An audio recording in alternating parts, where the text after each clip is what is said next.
Hey everyone, welcome back. Today we're diving deep into something pretty massive, climate change. We're not just gonna talk about the usual stuff like melting ice caps. No, we're going way beyond the headlines here. Right, exactly. Get this, we got a whole bunch of stuff to dig into, scientific reports, news articles, firsthand accounts. We even found a little bit of fiction in the mix. All of it's here to help you really grasp how complex this issue truly is, you know. That's the key, I think. Climate change, it affects everything, from our wallets to our well-being, even our anxiety. Oh yeah, we'll get to that. Seeing it from all these different angles really helps us understand just how multifaceted this challenge truly is. Okay, so let's untack this. I know some of you might be thinking, oh no, climate change 101 again. But seriously, stick with us. Definitely. Even if you think you already know the basics, Yeah, there's always deeper layers to uncover. exactly. Climate change is fundamentally driven by, the greenhouse effect. Right, that's the core of it, right?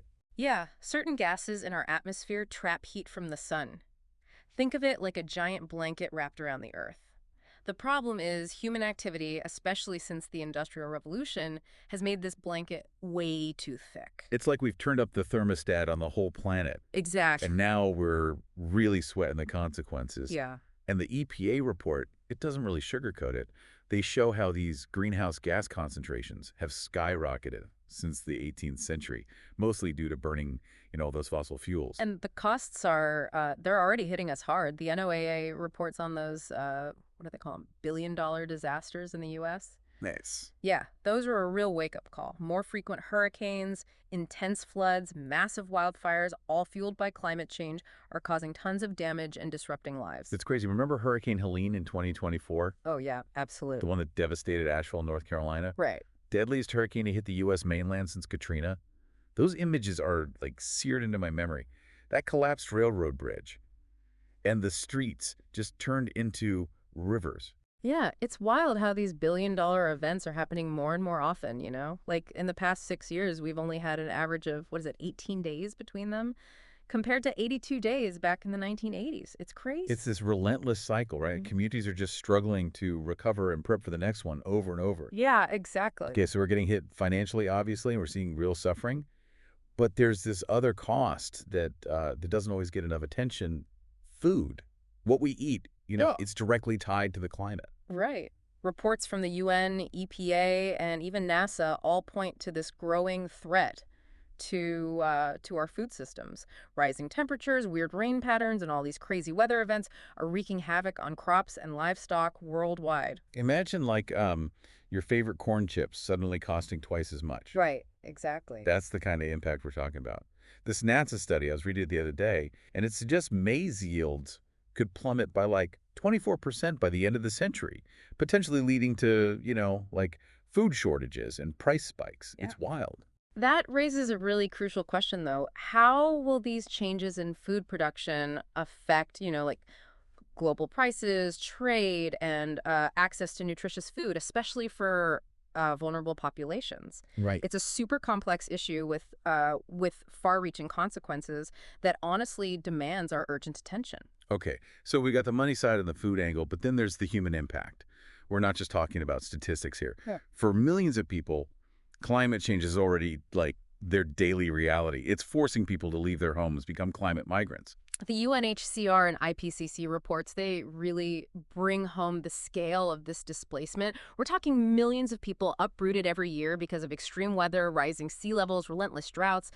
It's a human tragedy, It really is. I was reading this YouTube transcript.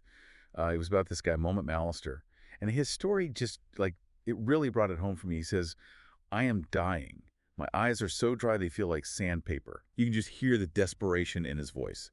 Imagine being so thirsty that you, bury yourself in the sand just to find some relief. Wow, that's powerful. It really is. And his words are, they're a reminder of the real, human toll of climate change. Yeah. And as these disasters get worse, we're likely to see even more displacement, even more suffering. It makes you wonder, right? Could climate change even ignite more conflict and instability around the world? That's a question that keeps me up at night, especially after reading that article, Everything Everywhere All at Once. It paints this pretty grim picture of a world facing all these crises at the same time: wars, climate change, economic collapse, you know, the whole shebang. Right, highlights that complex link between climate change and conflict. As resources become more scarce and extreme weather becomes more common, that breeding ground for, conflict and violence, it just expands. It's scary, It's something we can't just ignore. We can't. And it's not just war. Climate change has these sneaky under the radar impacts that are equally concerning. Oh, absolutely. Like take the shrinking Great Salt Lake, for Yeah, it's example. a good one. That Smithsonian article warns that this could, expose millions of people in Utah to, like, toxic arsenic-laced dust. They even compare it to the Salton Sea disaster in California, where toxic dust storms have plagued communities for It's a decades. story we can't ignore. Definitely not. And it's not just those dust storms. Climate change is messing with like infectious diseases too. That NetTech article explained how warming temperatures are expanding the range of disease-carrying, critters like ticks and mosquitoes. Right. It's increasing the risk of outbreaks like Lyme disease, dengue fever, even malaria. Yeah, that mosquito bite that's ruining your summer barbecue. It might be a direct result of climate change. That's a good point. This is where the whole One Health concept comes in. Recognizing that human, animal, and environmental health are all, connected. What affects one affects us all. It's a system.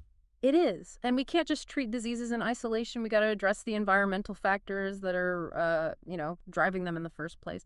It's a lot, It can feel overwhelming. Yeah, it No, really. almost like we're drowning in bad news. Yeah, honestly, going through all this research, I mean, it stirs up some serious anxiety, Yeah, Makes you wonder, how are we supposed to cope with the emotional weight of all this? it's true. Reading about all these climate impacts can be, I don't know, pretty heavy. Hmm. It's not just like feeling sad or worried. It's this deeper unease about the future. You know what I mean? Yeah. Like that article, anger, sadness, guilt, hope, on the complex emotions of climate change. It really gets into this emotional roller coaster. You're definitely not alone in feeling that way. There's growing awareness now of the emotional toll of climate change, what some are calling climate anxiety. Those feelings of anger, sadness, guilt. I mean, they're all valid responses to this very real threat. It's like this constant low-level hum of worry, Yeah. right? And that Stanford study, the one on climate emotions, it really emphasizes how important it is to have open and honest conversations about these feelings. Yeah, We need spaces where we can actually acknowledge our fears, our grief, our anxieties without being judged. absolutely. Bottling up these emotions, I mean, that's not going to do any good. Right. And as that Global Energy Alliance for People and Planet article pointed out, these feelings can actually be a really powerful source of energy, like a catalyst for change. When we channel our anxieties and anger into action, we can become really powerful agents for change. It's about turning despair into hope, turning Exactly. that fear into action. Right. Okay, so let's shift gears a bit here. Yeah, good idea. It's not all doom and gloom, right? I mean, Yeah. even in these reports and articles, there are these glimmers of hope, even some moments of humor. Absolutely. That's one of the things I find so fascinating about all this. Yeah. Even amidst, all these harsh realities of climate change, there's this persistent human spirit of resilience and innovation, and even some dark humor.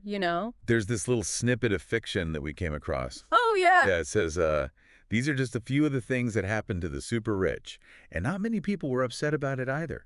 Most just shook their heads, muttering, maybe those Mamparas will finally understand. You can't eat money. It's funny, but it makes you think. Yeah. It's it's a satirical take on, what could happen because of climate change. Right. And it kind of highlights how absurd it is to prioritize wealth in a world where basic necessities like food and water are becoming scarce. Yep. That's Yeah. a really good point. It's a good reminder that our values, our priorities, I mean, they need to shift if we're going to, face these challenges head on. And there are some amazing examples of people already making that shift. Oh, yeah, absolutely. We were watching this video, Wildfires, Communities, and Climate Change, Hmm. from the University of Michigan. It shows these researchers working directly with communities to develop, better wildfire management strategies. That's great. They're not just focused on the science, but on understanding the social and ecological uh, dynamics, that are at play. That's so important. We have to move beyond those traditional approaches to problem solving, you know? Yeah. Those siloed approaches, climate change requires a much more holistic view, Right. a more integrated approach that, recognizes how interconnected everything is. Everything's connected. We need solutions that work for both people and the planet. We do. That UN report on water scarcity, it really drives home that point. Oh, yeah, that's a big one. It states that climate change is like dangerously affecting our usable and available fresh water. It says that terrestrial water storage has been dropping at a rate of 1 centimeter per year for the past 2 decades.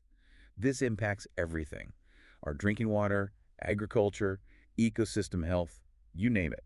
It's pretty scary that over 2 billion people worldwide, I mean, they already don't have access to safe drinking water. That's wild. And that number's only going to go up as climate change intensifies. And it's not just about having enough water, you know.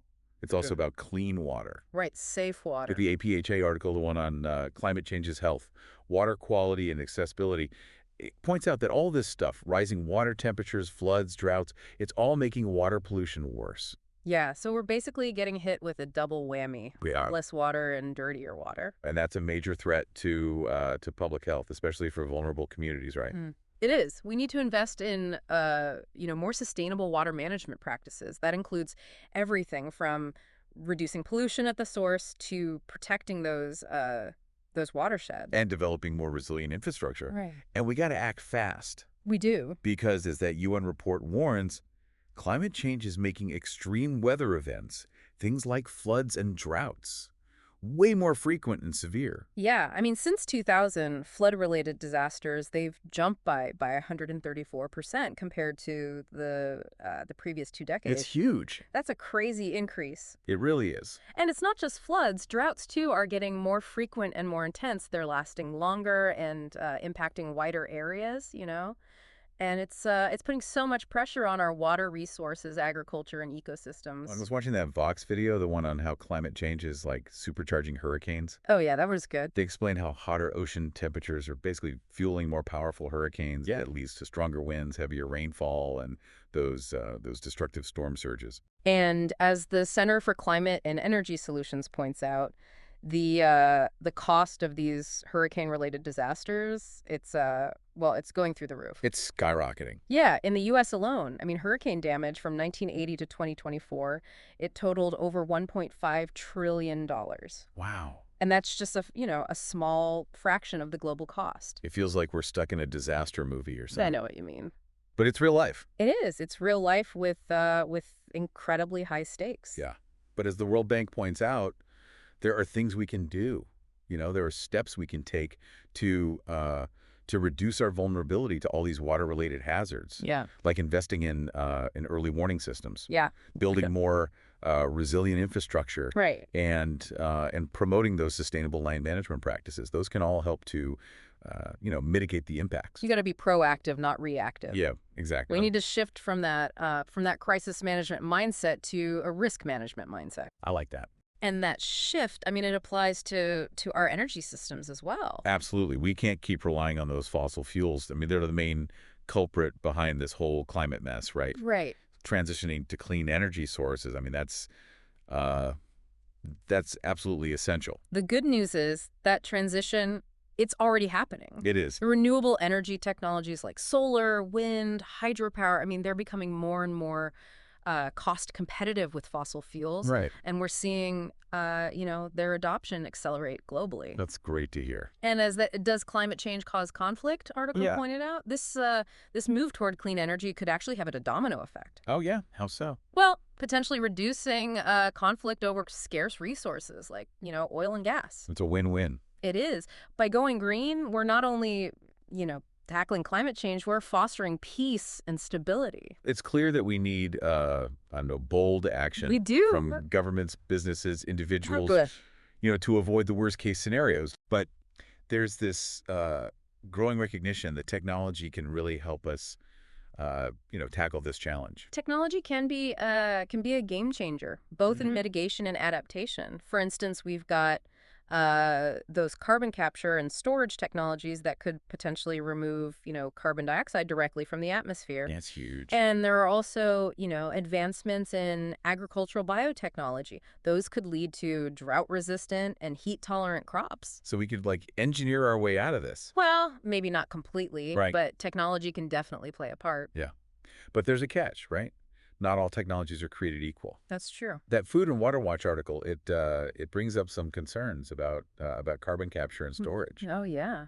What kind of concerns? Well, they argue that it could keep us, hooked on fossil fuels even longer, Oh, I see. and that it could create, new environmental risks. It's a good point. We have to carefully weigh the potential benefits and risks of any new technology before, we just roll it out on a massive scale. Right. We got to make sure these innovations are truly sustainable, Yeah. and that they contribute to a fair and just transition to a clean energy future.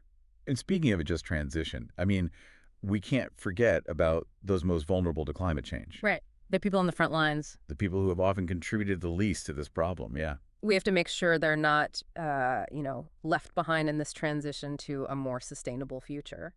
Climate justice, it needs to be front and center in this whole conversation, right? It does. We need to address, issues like energy poverty, make sure everyone has access to clean water and sanitation, and support communities that are, being displaced by climate change. It's about creating a future where everyone has the opportunity to thrive, Yeah. no matter their socioeconomic status or where they live. Yeah. Exactly. A future where everyone benefits. Okay, so we've talked about these big picture solutions like technology and policy changes, but what about us? Like what can we do as individuals to make a difference?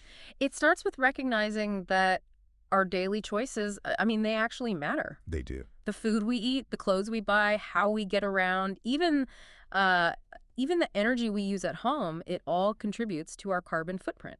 So cutting back on meat, taking public transport, biking instead of driving, and making our homes more energy efficient. Those are all great steps. Yeah. And it's not just about, changing our habits. It's about using our voices.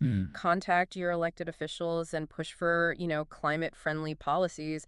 Support businesses that are committed to sustainability. Yeah, vote with your wallet. Exactly. And just, educate yourself and others about the issue. Stay informed. Right. There's another side to individual action that I think is often overlooked. What's that? Our emotional response to climate change. Oh. It's tempting to just bury our heads in the sand and pretend it's not happening. I get that. But we need to, acknowledge these anxieties, these fears, this grief. That Stanford study, it highlighted how powerful it can be to just talk about these climate emotions. You really can. It helps us connect with other people who are feeling the same way, build resilience, and find ways to channel those anxieties into something positive. That Global Energy Alliance for People and Planet article, it really hit home for me on that point. Yeah. It argues that our emotions, they can actually be a driving force for change.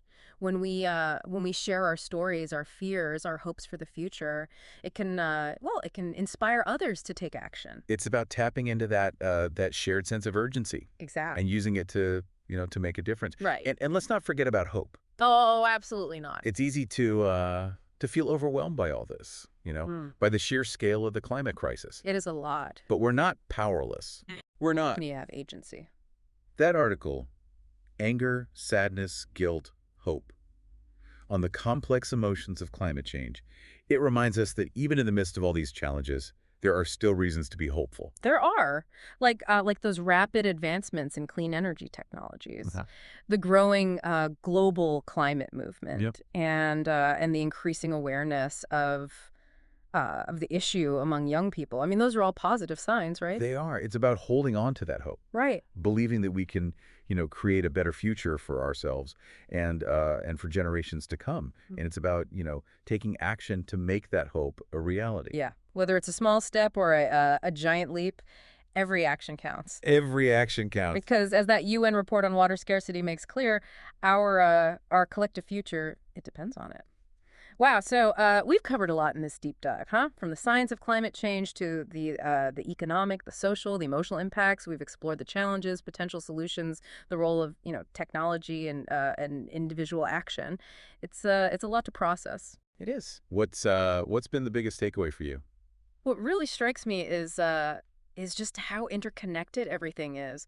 We can't just, tackle climate change in isolation. Right. We got to think about the ripple effects across all aspects of our lives, whether it's the risk of pandemics, impacts on food security, or even, the potential for conflict, climate change. It's like a threat multiplier. Yeah, it really is. It makes existing problems worse and creates new ones. It's like this giant web, right? You tug on one strand, the whole thing vibrates. Exactly. But that also means, positive actions can have those ripple effects too. Right. Like addressing climate change can lead to, better health, a more stable economy, even a more peaceful world. Absolutely. It's about seeing the opportunity within the challenge. For example, that shift to clean energy, it can, create jobs, reduce air pollution, and lessen our reliance on those volatile global energy markets. Yeah, it's a good point. And that UN report, the one on conflict and climate, it highlights how investing in climate adaptation can actually like build peace and stability, It right? can. By reducing competition over those scarce resources and encouraging cooperation, between communities. It's powerful stuff. It reminds us that climate action, it's not just about saving the planet. Right. It's about creating a more just and equitable world for everyone. It really is. Yeah. And let's not forget about the incredible resilience of nature itself. Oh, absolutely. Like that IFAW article, it showcases how some species are actually adapting to these changing conditions, from polar bears finding new hunting grounds to bumblebees migrating to cooler areas. Amazing what nature can do. It's a good reminder that nature is incredibly adaptable. It is. But we need to give it a fighting chance by curbing that warming as much as we can. Speaking of giving nature a chance, that Iberdrola article on species extinction, it really gave me pause. That one's heavy. It talks about how we're in the midst of the sixth mass extinction with climate change as the primary driver. I mean, over 42,100 species are at risk of just like vanishing forever. And that number, it's only going to go up if we don't act. It puts things in perspective, right? We're not Oh. just talking about saving polar bears and penguins here. Yeah, we're not. We're talking about preserving that intricate web of life that sustains all of us. And as that NSF article on climate change and pandemics pointed out, losing biodiversity, I mean, it can actually increase the risk of new diseases emerging. Oh, wow. How so? Well, as habitats shrink and species come into closer contact with humans, the chances of a virus jumping from animals to people, it increases dramatically. So protecting biodiversity, it's not just about conservation then, is it? No, it's not. It's about protecting our own health and well-being. It all comes back to that idea of interconnectedness. It does. It's a reminder that we're a part of nature, not separate from it. We are. And the choices we make today, I mean, they will determine the fate of, countless species, including our own. It's a lot to take in. It is. That she. But as they say, knowledge is power. It is. And that's the whole point of these deep dives. Right. To give you the knowledge and insights you need to navigate all this. Absolutely. We've thrown a lot of information your way today, but we encourage you to explore the sources we mentioned in more detail. Definitely. You can find links to everything in the show notes. Dig deeper into the topics that really grab your attention. And as you continue learning about climate change, we want to leave you with one final thought to ponder. Okay, I like it. What kind of world could we create if we successfully transition to a clean energy future, adapt to the changes we can't avoid, and protect the incredible biodiversity of our planet? It's a question that, it fills me with both excitement and and a sense of responsibility. I know what you mean. The challenges they're huge, but so are the possibilities. We have the knowledge, the technology, and the human ingenuity to create a future where both people and the planet can thrive. It's true. It's up to each of us to decide what role we'll play in building that future. So keep learning, keep asking questions, and most importantly, keep taking action. We're all in this together. We are. Thanks for joining us on this deep dive into climate change.